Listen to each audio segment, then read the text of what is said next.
Okay, good morning, everyone. We're just going to wait a couple minutes until everyone arrives, and then we'll get started.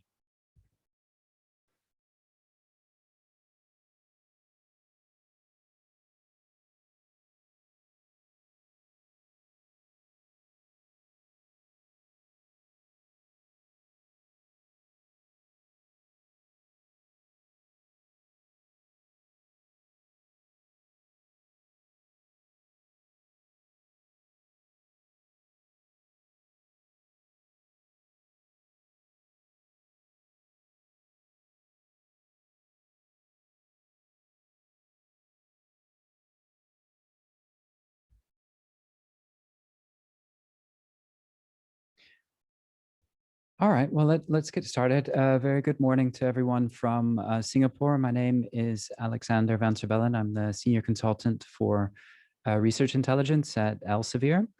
And today's webinar is Scopus 101 plus updates. So that's basically the basics of Scopus and some updates on what's new in Scopus. This is not meant to be an advanced training. It's good for people who are new to Scopus.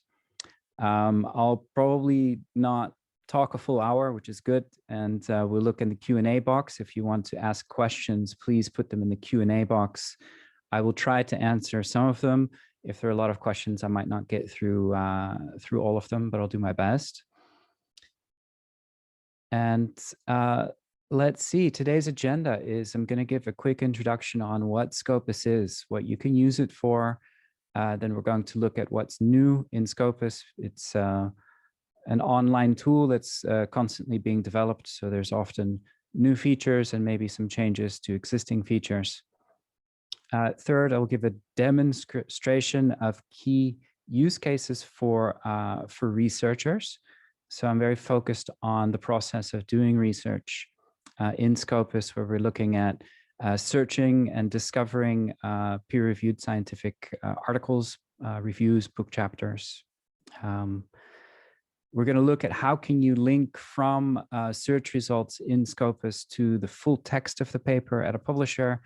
How can you use different metrics and you know, there's some analytics that you can find in Scopus. How do you use those to understand differences and prioritize maybe what you're going to read first?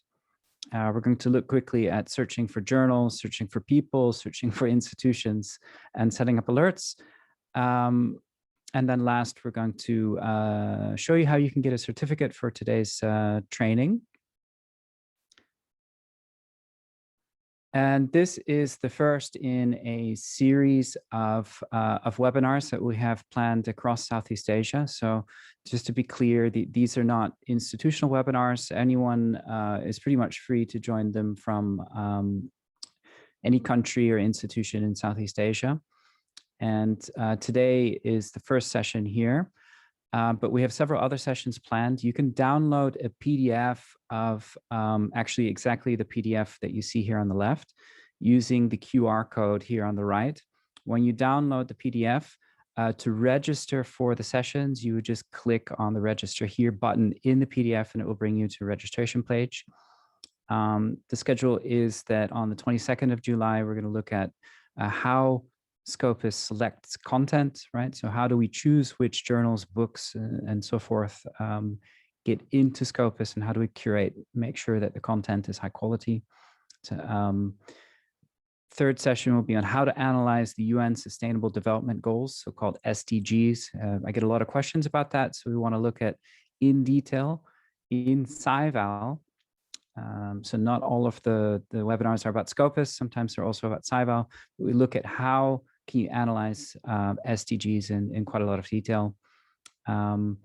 Then on the 11th of August, we look at how can researchers use SciVal to get an edge. So a lot of researchers are already using databases like Scopus. How can a researcher use quite advanced research analytics to kind of complement their process? So it's getting more in the area of strategic planning. Then on the 1st of September, we're going to look at how to analyze research performance in SciVal for strategic planning. So this is more for people who are administrators or people who are planning the strategy for a university or for a department or for a faculty. And then lastly, on the 29th of December, we're looking at tools for funders. How can research analytics help funding bodies? Please be mindful that the times here are Singapore time. So if you're in Thailand or in Indonesia, maybe it's an hour earlier. So that's the schedule. We hope to see you there. But let's start with today's to begin with, which is all about the basics of Scopus. So for those of you who don't know what Scopus is, it is a database of peer-reviewed scientific content that contains the abstracts, citations, and metadata of really thousands of journals, books, and conference proceedings, which have been sourced from around 7,000 publishers. We create enriched content, things like author profiles, institutional profiles, high quality keywords, and so forth, so that it's very structured data that makes it very useful for some of the things that you see here on the right. So a lot of these use cases are for researchers, but it can also be used by people doing analyses. So these use cases, let me just read them quickly: identifying and analyzing which journals to read and submit to, track and assess the researcher's impact, decide what and where and with whom to collaborate, track the impact of research and monitor global research trends, finding current research, what has been published in a research area, determine how to differentiate research topics and finding ideas, and so forth. This data is used globally by a lot of governments and a lot of also ranking agencies like Times Higher Education and QS. And that's what makes it quite different than some other sources. Like, I get a lot of questions on why should we use Scopus? Can't we just use Google Scholar? And certainly you can use Google Scholar. The difference is that Scopus is a curated database, so we very carefully choose the journals that are included in Scopus because we want to make sure that the database only includes journals which are genuine peer-reviewed research and don't include any lower quality content. And that expert kind of curation is a process that's done with a content selection advisory board. And I think it's a very important part of what Scopus is. So this is an ongoing process where every year there are about 3,500 journals which submit to Scopus. They want to be included in Scopus.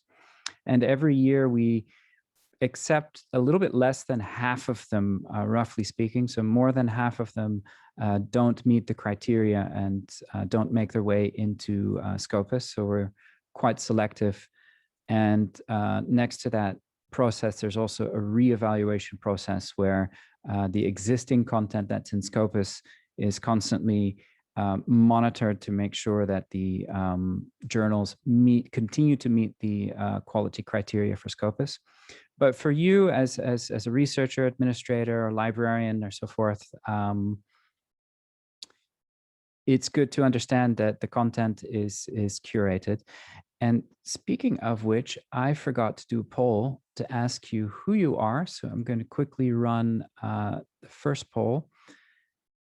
And if you could answer these two questions for me, which are, which country are you from? And which role best describes you? That'll be incredibly informative for us to see which countries have attended and see what types of roles and responsibilities that you have. So I'll just give you like 45 seconds or something to answer.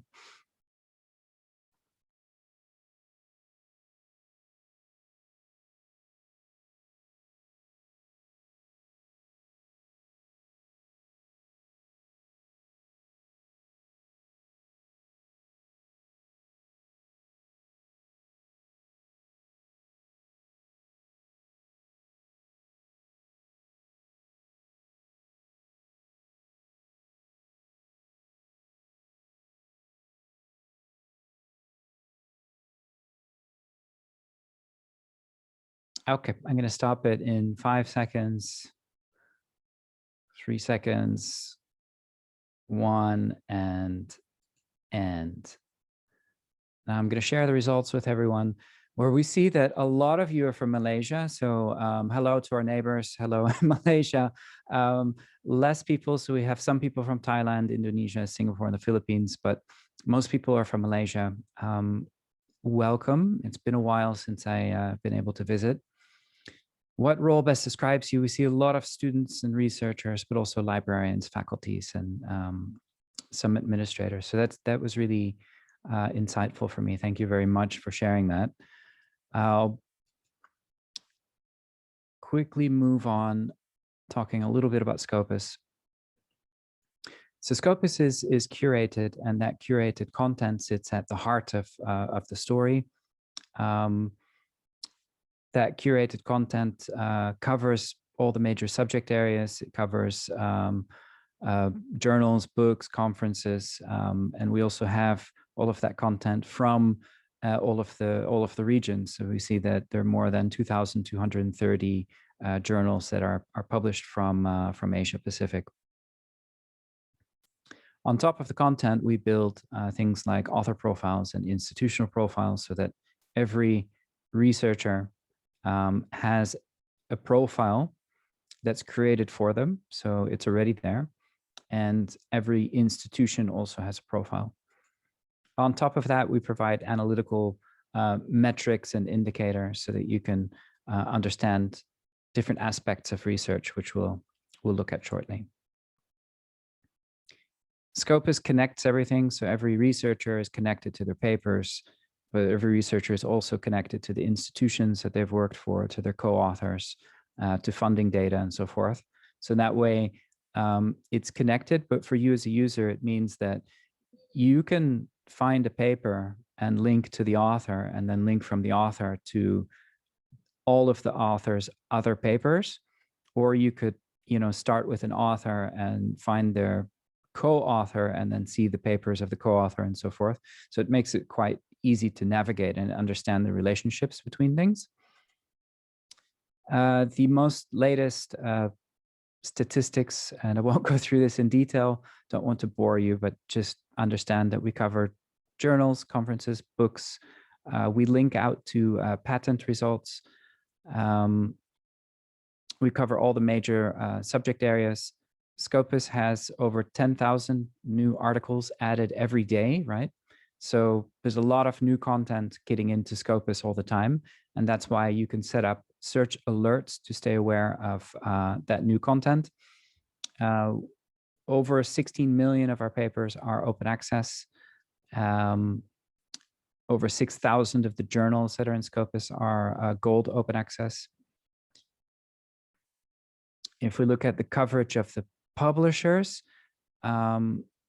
if you look at all the journals or all the content that's in Scopus, only 11% of those journals come from Elsevier. Only 40% come from the major publishers. 60% of the journals that are in Scopus come from smaller publishers, such as University Press. Now to look at quickly what's new in Scopus. As mentioned, Scopus is an online tool that's constantly being developed. And most recently, we redesigned the homepage. So the homepage you can see is geared around searching for documents, searching for authors, searching for affiliations. We've simplified that page. We'll have a look at it in a minute, but it has been redesigned. So it looks a little bit different than it did 1 year ago. We've also redesigned the author profile page. This is an example of one for Professor Awang at and we see that we've also simplified it a bit. We've made it so that you can click through to an H-index graph and you can analyze author output and so forth. But we're looking at how to make these things a little bit more intuitive and stylish. And you can see here at the bottom that for the author, you can look at their documents. If they have published preprints, you might be able to see those as well, because we've recently indexed preprints. You can see who the co-authors are. what topics they've published in. And we have a beta version of awarded grants, which is something that's being developed. We have improved open access functionality. For those of you who don't know what open access is, the traditional publishing model means that a library subscribes to journals, and those journals become available to everyone who works or studies at the university. Open access is the other way around. It's where the researcher pays to publish, but once the paper is published, it is freely available to anyone and everyone. So open access journals are by definition available to everyone with the internet. And Scopus covers both. So we have both, let's say, the traditional model journals and open access journals, as well as hybrid models. But now anytime that you do a search, so here I searched for Indonesia, we find 240,000 papers, and we can see how many of those are open access. We could filter to see only the ones that are open access if we want to. We have increased funding acknowledgements. These are acknowledgements in a paper of which funding bodies have funded the research that's represented in those papers. That means you can also search for a particular funding body. Here I searched for Thailand Research Fund and found a little bit less than 20,000 papers in Scopus, which include the name Thailand Research Fund in the funding acknowledgements. I'll try to remember to show this to you later in Scopus, because you can literally, if you scroll down in the paper, quite often you can see who has funded that research.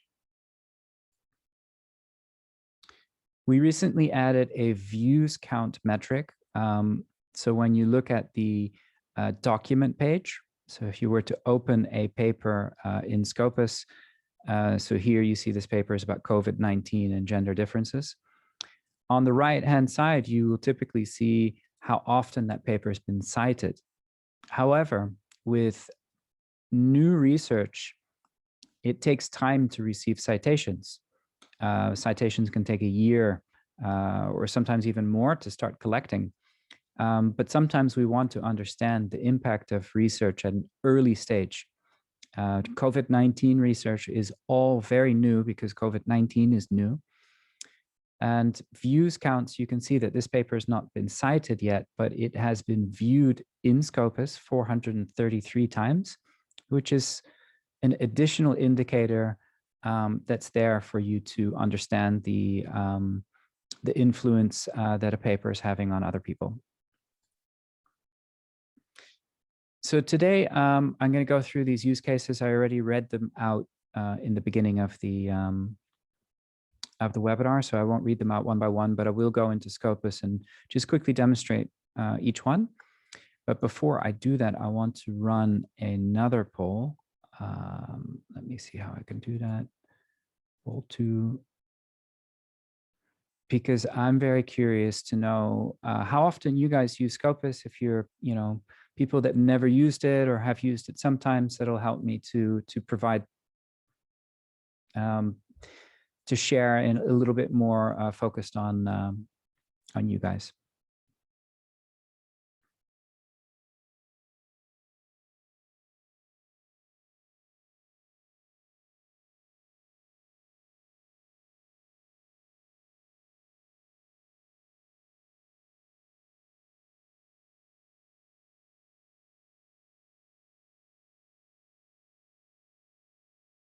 All right, we'll give it another 10 seconds or so. Already 70% of you have voted. Thank you.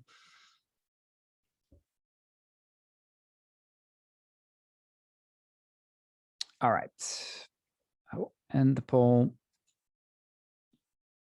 And we're going to look at the results. So most people said sometimes, but not often.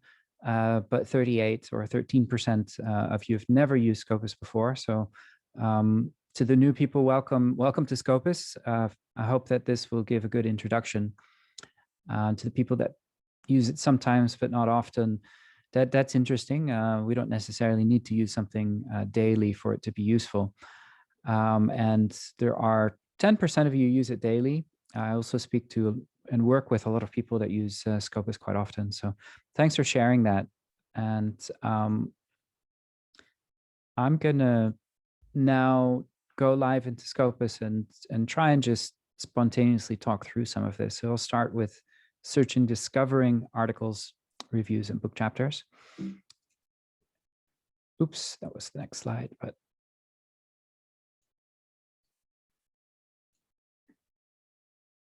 so if all is well, you should be able to see Scopus now. And when you reach Scopus, the landing page, you can see it's geared around searching. I can search for documents, authors, and affiliations.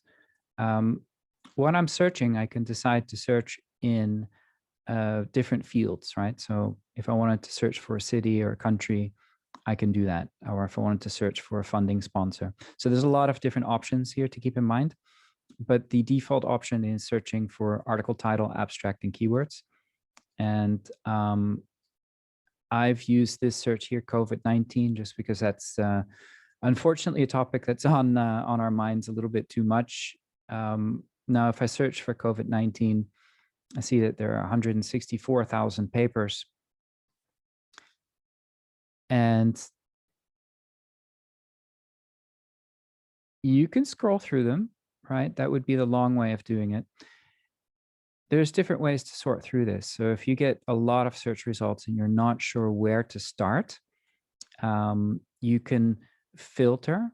So for example, let's say I want to see only the ones that are related to social sciences and psychology. Maybe I'm not interested in the medical aspect, but more in the psychological and social aspects of COVID-19.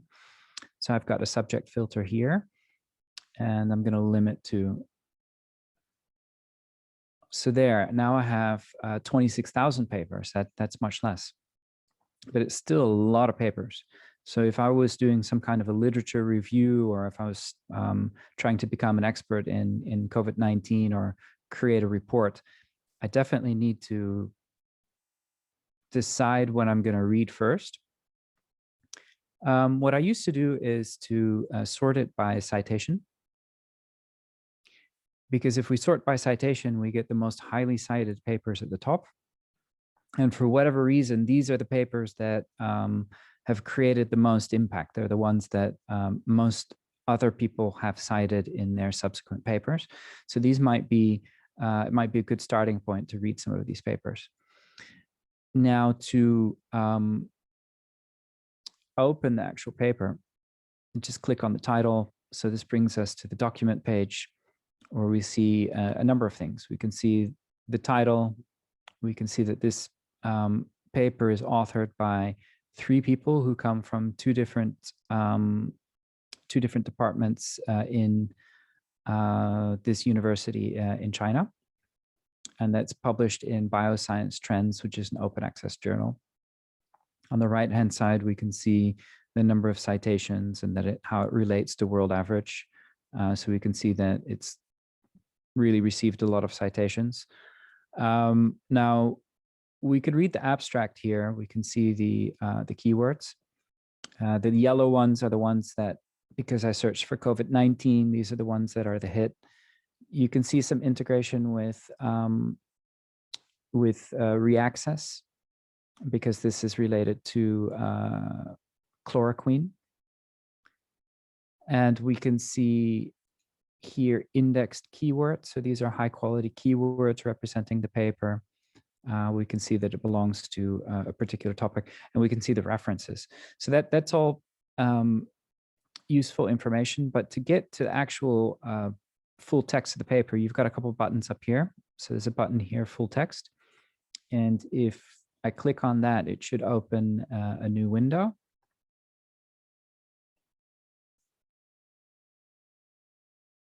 And we see here, we are at the publisher, and you can download the PDF here. Right, so to get from Scopus to the publisher, you use the buttons that are here. Sometimes there's a SFX button or a full text button. So that's primarily one way to do this. And what if we were interested only in book chapters, right? Because I said, how do we, we're going to search for articles, reviews, and book chapters. So you can use this filter here to say, I'm only interested in book chapters, and we'll have to see if there are book chapters.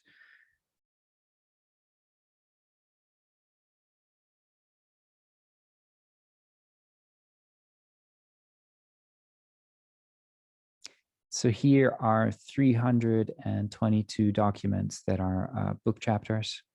So let's have a look at one of these. So the format's not any different. You can see an abstract and keywords and references. But it is a book chapter in a book series. But the same way, if you want to get your hands on the full text, you would click through. So here you've clicked through to Springer. In this case, it's not open access. So I'm at home. I'm not in an IP range that has access to Springer content. So it asks me if I want to buy it. But most of you at your universities, hopefully you're subscribed to Springer, and you would be able to get access to that content.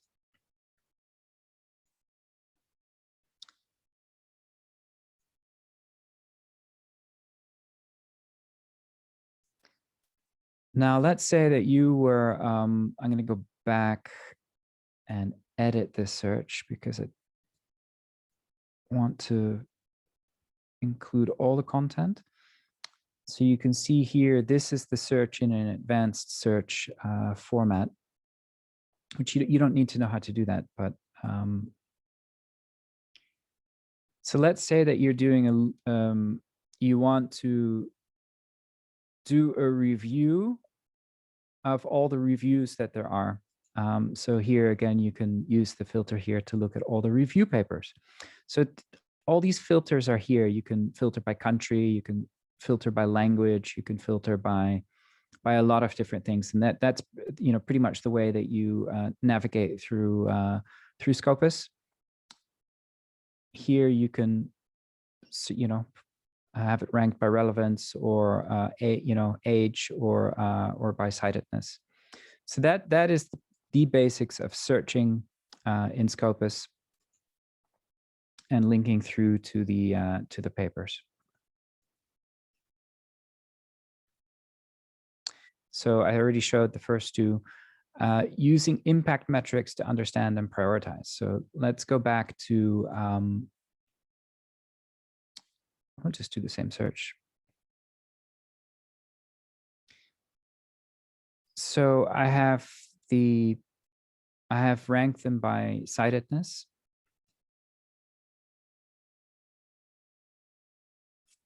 And we can see that this paper is cited many, many times. And it's been viewed many times. Actually, the citation count is 4,000 times the world average level. So this metric here, field-weighted citation impact, measures how often a paper has been cited relative to world average level, where world average is 1.00. So this paper has been cited a huge number of times. We also have Plum X metrics. It's not always available for all papers, but they provide additional impact metrics that you could look at. And as mentioned earlier, you have the views count. So that can be used to help you to pick the papers that you're going to read first. So for whatever reason, this paper is incredibly highly cited. But let's look at a slightly different topic. We'll do a different search for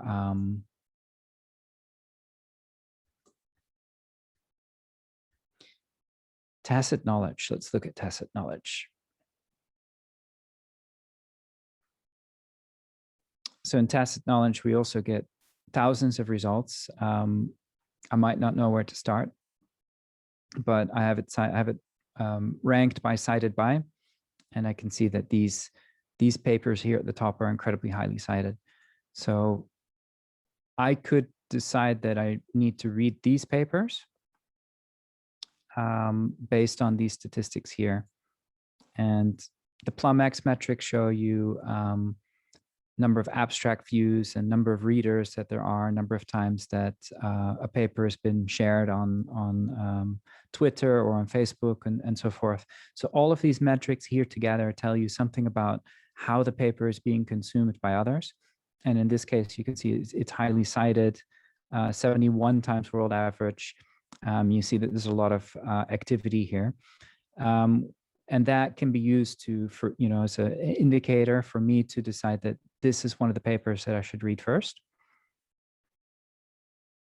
We can certainly choose these papers and export them, or we could save them to a list here. So if you want to not write them down manually, but let's say I want to see these 6 papers and I don't want to forget what they are, I could save them to a list.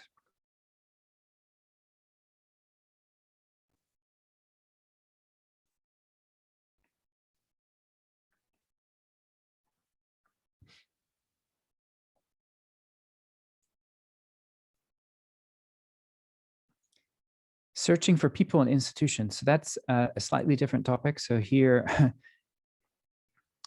finally, it popped up. So I can create a new list for those 6 items, or I can add them to an existing list, but let's forget about it. It's quite simple.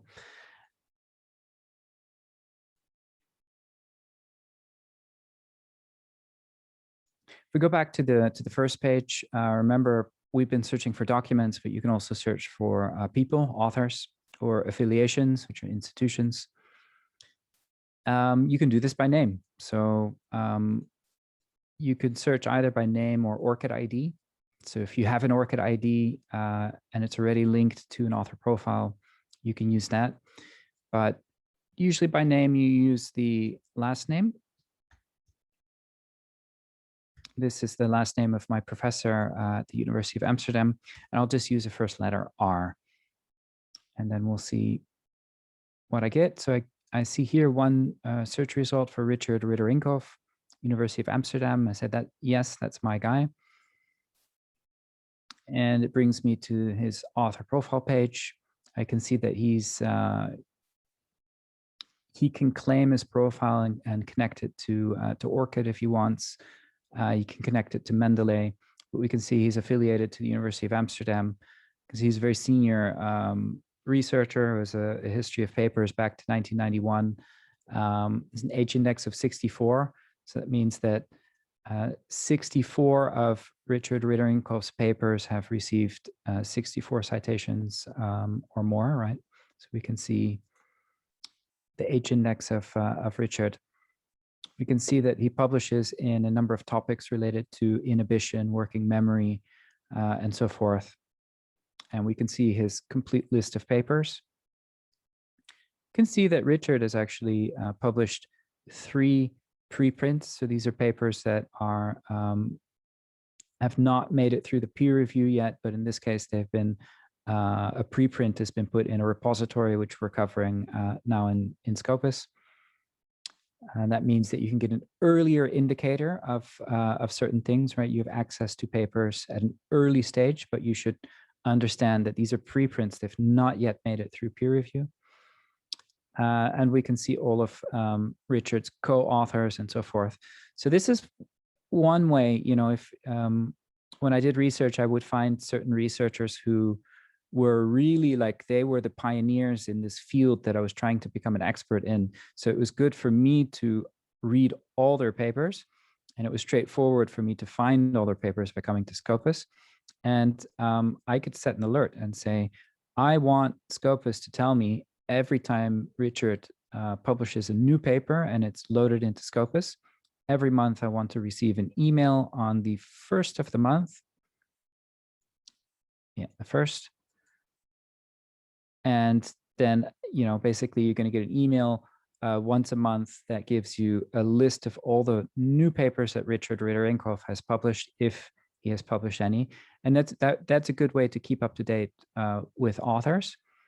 And another way to do this is if we look at the papers, and I look at, for example, this paper here on the effect of alcohol use on inhibition. Inhibition is something that your brain does automatically.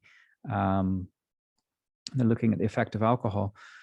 Now we see that Ritter-Inkoff is the third author. The first author is this person here. So I might become interested in that person, and I can see that a number of things about this person pop up here on the right, and I might want to see their full profile. So I see that Yang Louis has 3 papers, so I can easily find these 3 papers, which maybe I wouldn't have searched for. I might not have used the right search terms, but I find them through searching for an author that I know is a good match for me, looking at their co-authors, and then linking from the co-authors to the papers. So that's another workflow. Thirdly, we were looking at searching for affiliations. So what if we wanted to know all the papers that are published by University Malaya? I could type in a part of the name like here, University Malaya. And we see a profile. So we see that this is University of Malaya. We see some information. We see it's got an ID. There are a lot of different names to represent the university. We can see the list of all the authors that have an affiliation of and we can see that they have 60,000 papers spanning across a lot of different subject areas, right? Now, to look at all of those papers, you would click here. And now we're looking at the 60,000 or so papers that were published by And again, you would have to figure out, how do I want to sort by this? Like if you wanted to see the newest papers that has published, you would sort by time. You can see this paper is even published in the future, 2022. That happens. Sometimes there are papers published with a future date, but most of them are this year. And again, you could use these filters here to find out what you're looking for. So the point here is there are different ways to get to what you're looking for, because sometimes you don't know what you're looking for. You don't know about the papers, and you could start with searching for documents using search terms. You could find individuals, or you could look at specific institutions. And from any one of them, you can link to another. You can link from the documents to the author to the institution, and vice versa. Searching for journals. Yes, this is something that's easily forgotten. But yes, because we have journals in Scopus, you can search for them. And that button is here, sources.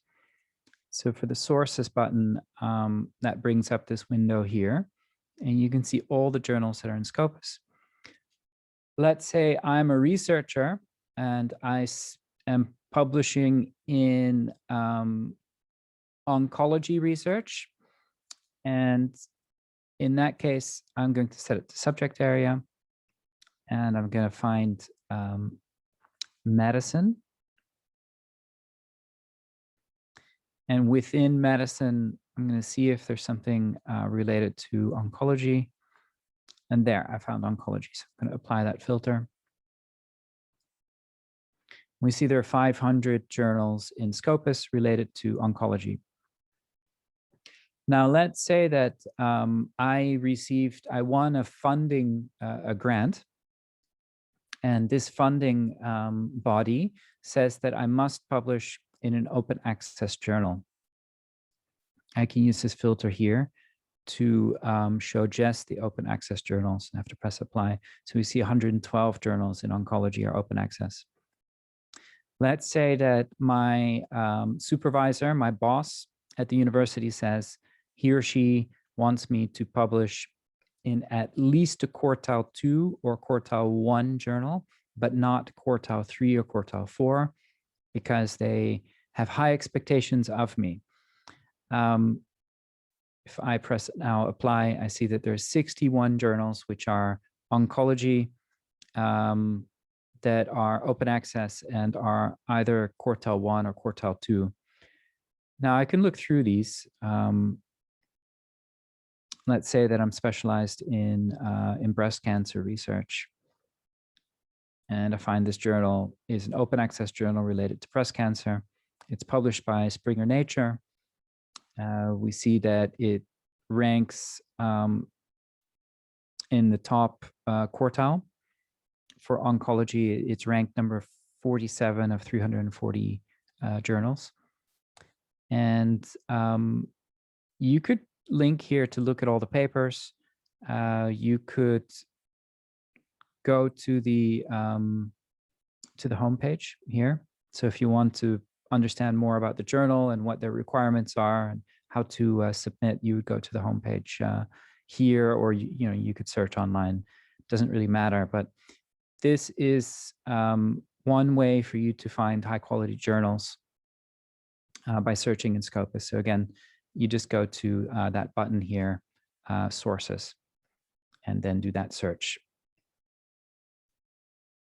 Setting up alerts, I already quickly showed you how to set up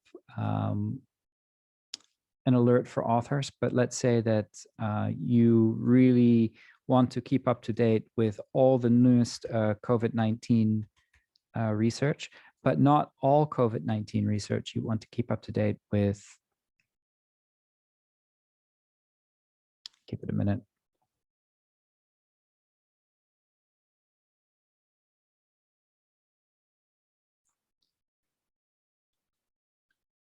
Let's say you only want to keep up with COVID-19 research related to nursing, which are articles.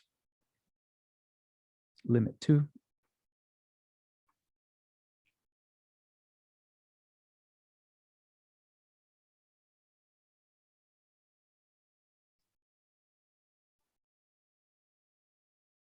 So here I can set the search alert. So here it's going to send me the naming alert is COVID-19 to my and I want it to be sent to me every week on a Wednesday. Sorry. Or let's make it Monday. And then I'm going to set the alert. And it's as easy as that.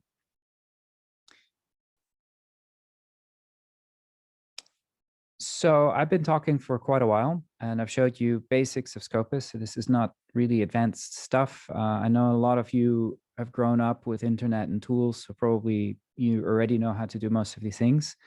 I understand that. But based on what I've showed you today, let's have a look at what questions there are. So I'm going to open the Q&A box. So Sandra, there are a few questions that a lot of people are asking also in the chat box. One is around plum metrics. So they're trying to understand what exactly it is and what does it indicate. Plumex. Yeah. Okay.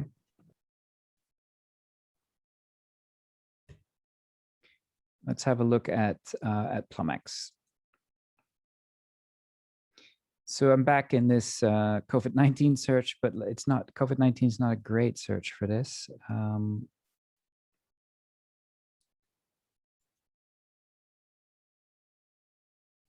we can try. Let me give it a go.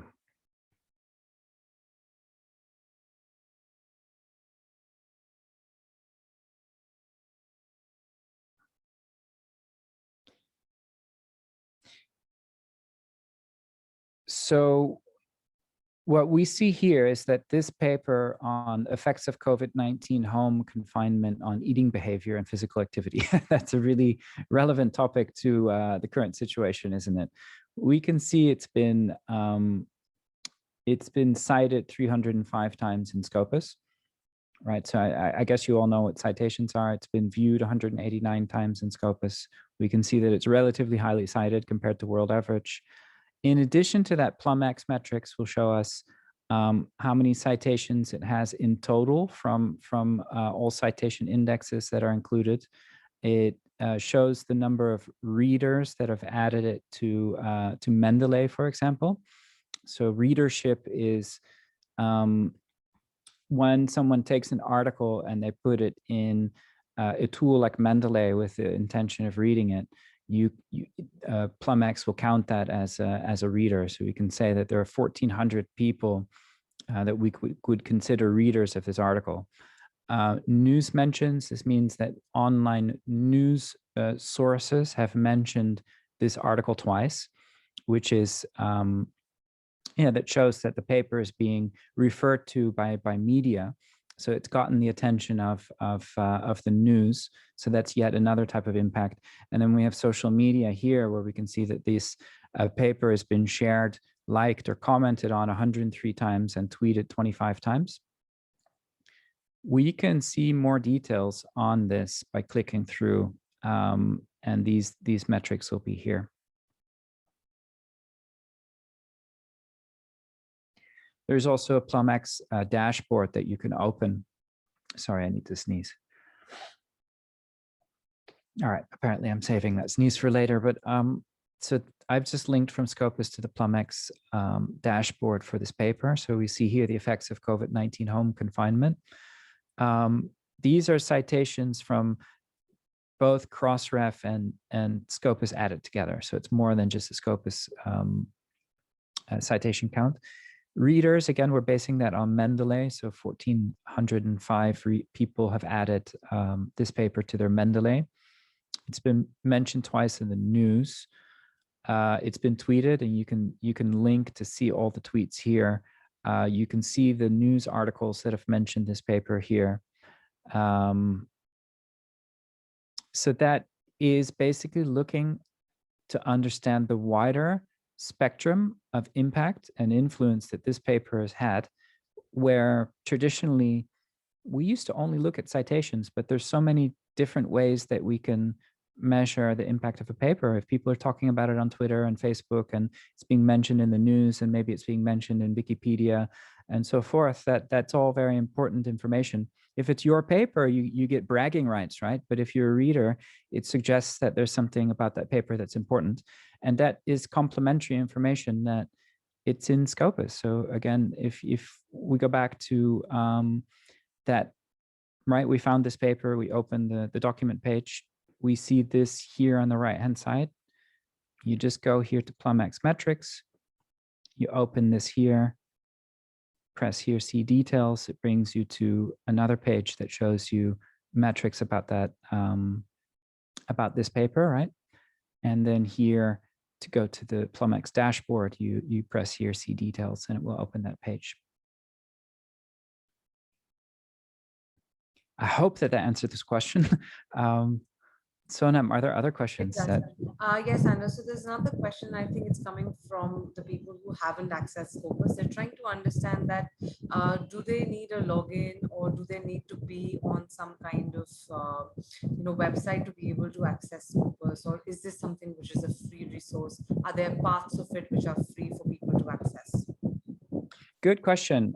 Scopus is there is one part of Scopus that's free. So there's very certain things that you can do in Scopus without a subscription, but generally Scopus is used through a university subscription. So it's typically the library which subscribes to Scopus.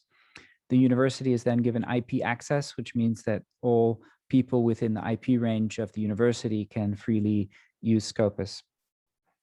For those of you who are not a student researcher or working at an institution that has Scopus, you can do a number of things, including the searching for journals.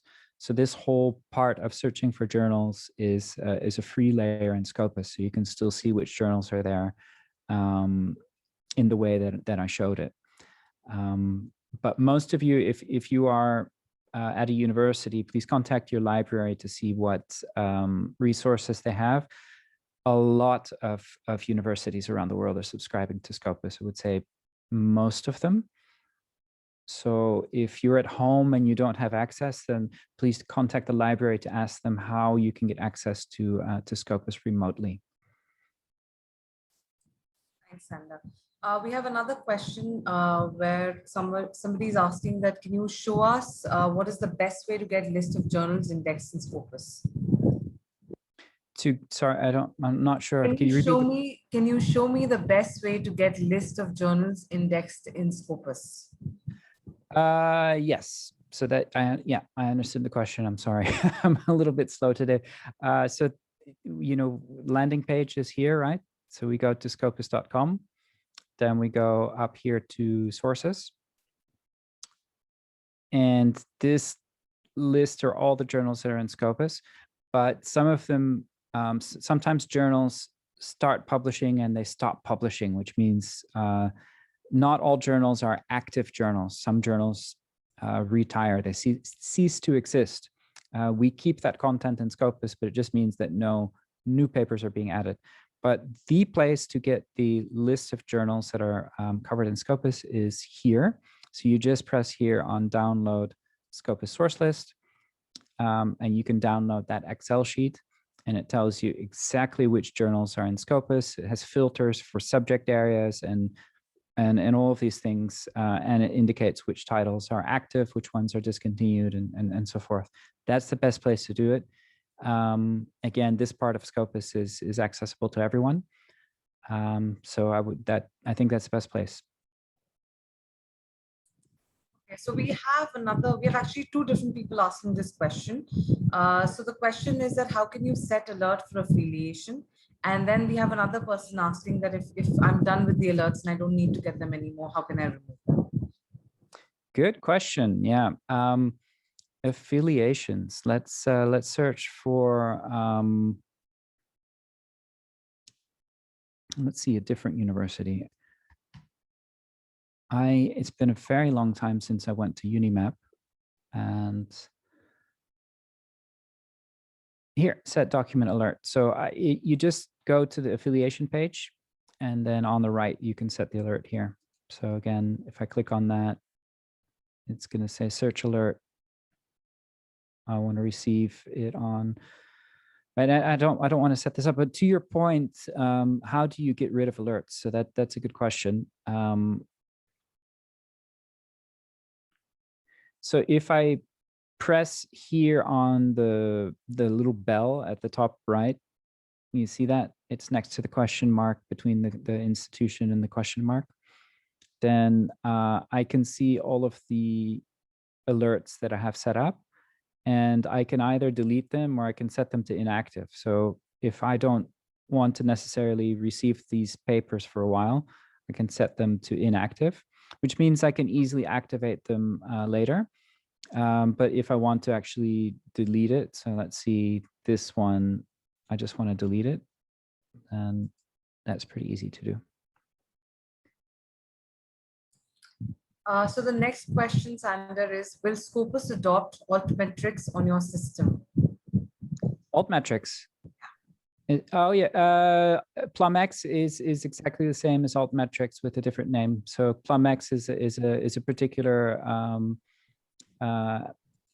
company that built what some people refer to as alternative metrics. Altmetrics is a company that does the same thing as PlumX, and PlumX is part of Elsevier, and Altmetrics is not part of Elsevier. So we would not be working with the company called Altmetrics, but everything that you see in PlumX is conceptually what you're referring to as alternative metrics, or metrics which are not the traditional citation metrics. So all of the PlumX stuff that I just showed are altmetrics. So the next question is, what is the difference between SFX and full text? That I am not sure, but I think that there are certain link resolvers that are used at libraries. So a library subscribes to a particular collection of journals, and then on the back end, they synchronize that with Scopus so that a button shows up only for the papers which are published in journals that the university subscribes to. And I think the full text button links through to the publisher, something like that. But that's something I haven't thought about in a decade. So I hope you can live with a very vague answer. I think you can try either one of them that's there, should bring you to the full text of the journal. So I'm sorry for that. I'll have to follow up maybe in an email if I find a more detailed answer. So this one is a little long question, Sander. So the Okay. question is that previously Scopus automatically included published papers in Scopus Index Journal in a matter of 2 weeks. But now it takes longer than 4 weeks for Scopus to include them. Sometimes it does not get included at all. For this, I had to, so this person then had to resort to Scopus. I mean, they sent out a lot of emails to the Scopus helpline to try and do this manually. So they just want to understand that is there a problem due to the respective Scopus Index Journal for not sending their latest published papers immediately to Scopus? Yeah, that's a good question. So Scopus receives papers from 24,000 journals, and they come from all ends of the earth. And how quickly the content shows up in Scopus depends very much on how quickly the journal is supplying the content department with the content, and sometimes it's late. So I think it's there's two things you can do. Is you can contact the Scopus support desk. That's one thing, but you might also want to check with the journal, right? So if you've published with a journal, then you probably have contact with that journal already. If your content is not making it into online databases, you probably want to check with them if the content feed that they're sending to Scopus is in order. If it is, then of course Scopus would be the right place to go. But in quite many cases, it turns out that it's late from the journal side.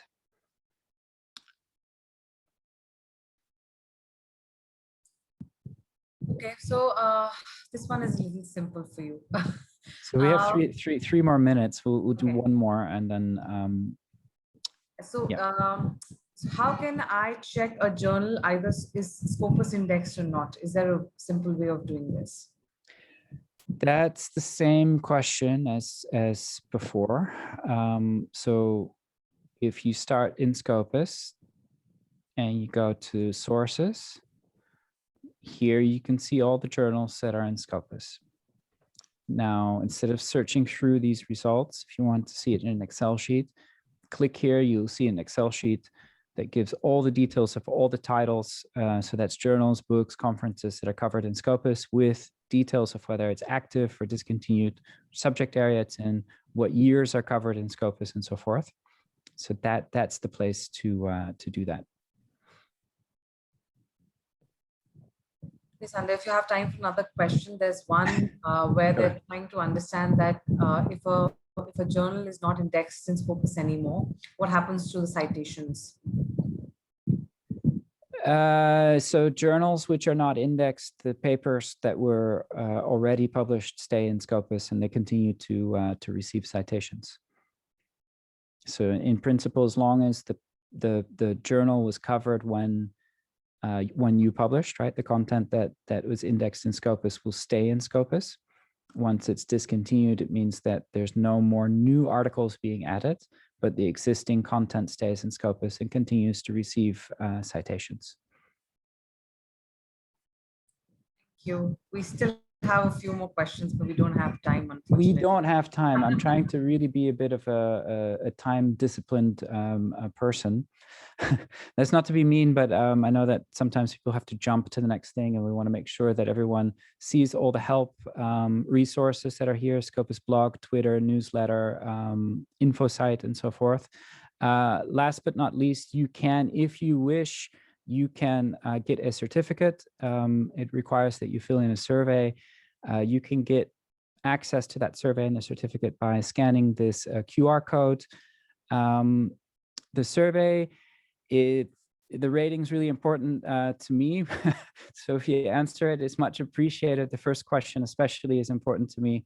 We hope that you enjoyed this relatively simple training. And if the other topics are of interest, we look forward to seeing you in the coming months.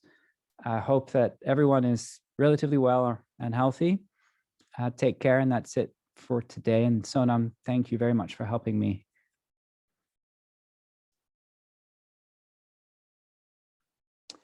Okay, we will end the session. Let's see, how do I do this? Get a wave. Take care, everyone. See you.